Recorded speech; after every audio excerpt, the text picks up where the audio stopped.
Skinwalkers. You heard of them, haven't you? These demons that rip off and wear your skin as a disguise. They're known to mimic the last sound of their victims, which are usually their cries for help. Once a person hears the cries and rushes to help the poor soul, the monster then gains another victim.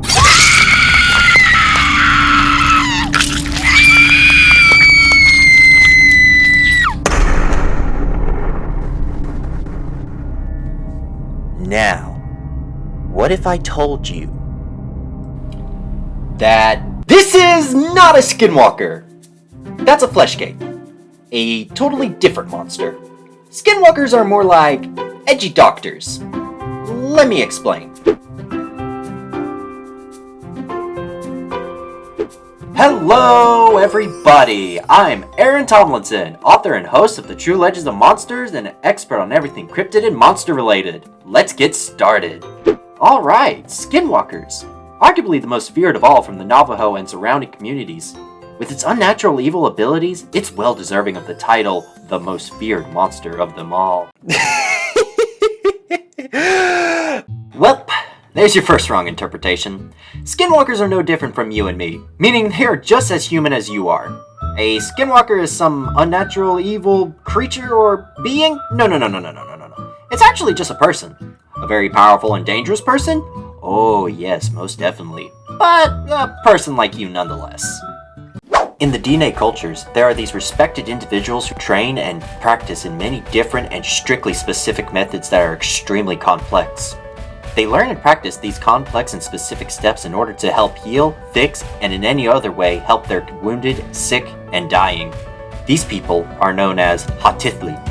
They can be thought as a type of medicine man in the DNA cultures, a person who uses the natural resources around them in order to survive. And in order to do their good works, they have to learn both the bad works as well as the good works. And while many are responsible, others can get selfish, greedy, and power hungry.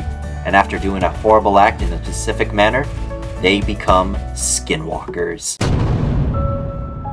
The word skinwalker is more of a colonization word. The actual word used for it in the DNA cultures is considered a taboo, going as far to say it's even a curse to say it out loud. If you do not wish to hear it, this is your warning. Skip to this part of the video. The term Yi Nalushi translates to, by means of it, it goes on all fours.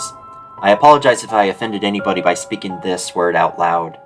The process to become a skinwalker is kept very quiet and secretive to the point that not even members of the DNA culture know how to. Some say it has to do with the murder of a loved one.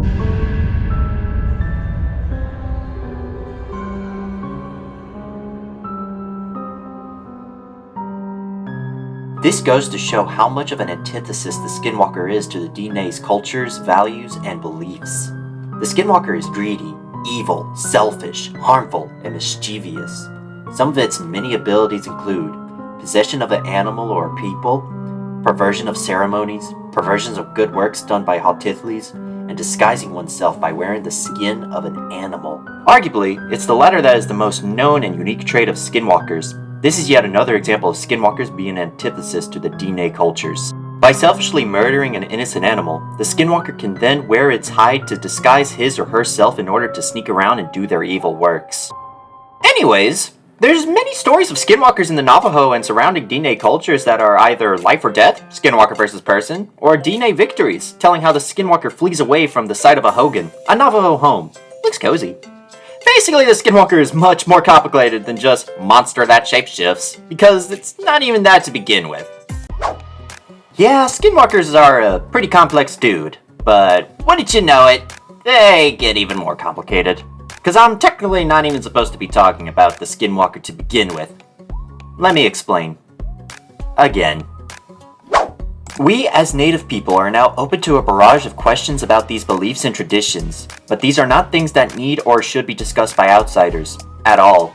I'm sorry if that seems unfair, but that's how our culture survives. As harsh as Miss Keene's words are, they are kinda true.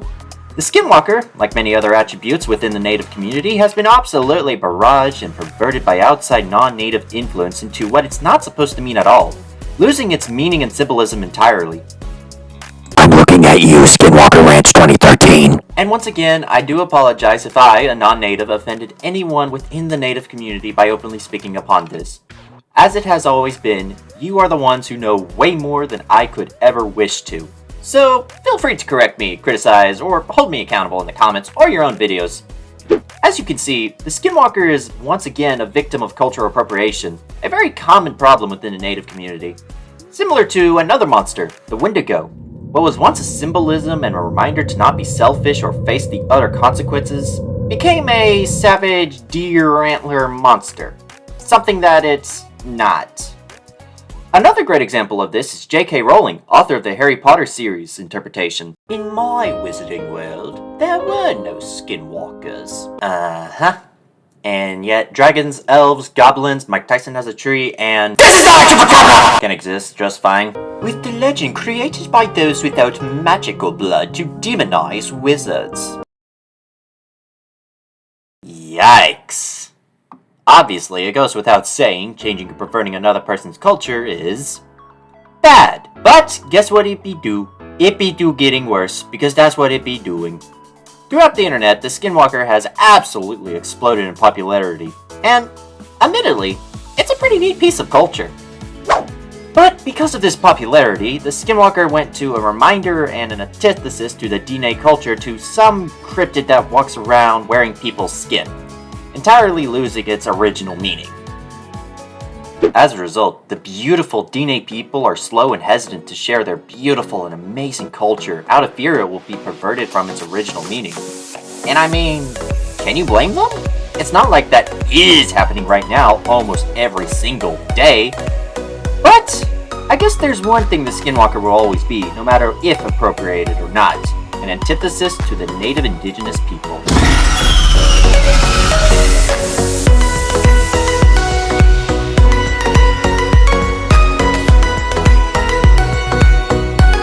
They learn and practice these conflicts and wear its hide to disguise itself as dag nabbit. Boop-a-doop-a-doop-boop.